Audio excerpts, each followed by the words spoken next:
Crossbar কাঁপিয়েও গোল পেল না Messi, জিততে পারল না মেসির মায়ামি। হতাশা নিয়ে মাঠ ছাড়তে হয় ম্যাচ চালানোর দলকে। ক্রসবার দুইবার কাঁপালেন লিওনেল মেসি, কিন্তু গোলের দেখা মিলল না। শেষ পর্যন্ত হতাশা নিয়েই মাঠ ছাড়ল ইন্টার মায়ামি। মেজর লিগ সহকারে টানা দ্বিতীয় ম্যাচে পয়েন্ট ভাগাভাগি করতে হলো তাদের। শিকাগো ফায়ারের বিপক্ষে সোলজার ফিল্ডে গোলশূন্য ড্র করেছে ম্যাচ চালানোর দল। অথচ মেসির জন্য দিনটা হতে পারত একেবারে অন্যরকম। শুরু থেকেই ম্যাচে আক্রমণাত্মক ছিলেন মেসি। ম্যাচের মাত্র তৃতীয় মিনিটেই দুর্দান্ত এক শট নেন বক্সের বাইরে থেকে, যা কোনো রকমে আঙ্গুল ছুঁয়ে ঠেকিয়ে দেন শিকাগোর গোলরক্ষক ক্রিস বার্ডি। এরপর থেকেই একের পর এক আক্রমণে শিকাগোর রক্ষণে চাপ সৃষ্টি করতে থাকেন মায়ামির তারকারা। তবে দিনটা যেন মেসির জন্য ছিল হতাশার গল্প লেখার। ম্যাচের সবচেয়ে নাটকীয় মুহূর্ত আসে 63তম মিনিটে।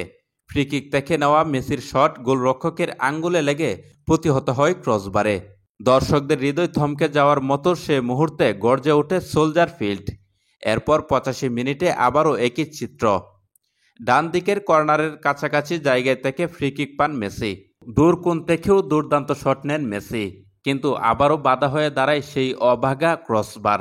62,358 জন দর্শক উপচে পড়া স্টেডিয়ামে উপস্থিতি ছিলেন, যা শিকাগোর ইতিহাসে সর্বোচ্চ।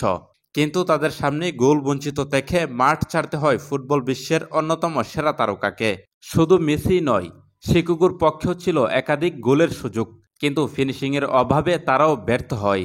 এই ড্রয়ের ফলে 7 ম্যাচে 4 জয় ও 3 ড্রয়ে 15 পয়েন্ট নিয়ে ইস্টার্ন কনফারেন্সের চতুর্থ স্থানে অবস্থান করছে ইন্টার মায়ামি।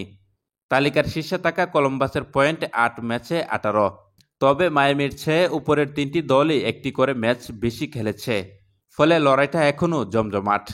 আগামী 19 এপ্রিল রাতে কলম্বাসের বিপক্ষে গুরুত্বপূর্ণ ম্যাচে মুখোমুখি হবে মেসির মায়ামি। সেই ম্যাচেই হয়তো মেসি ফিরবেন তার চেনা ছন্দে।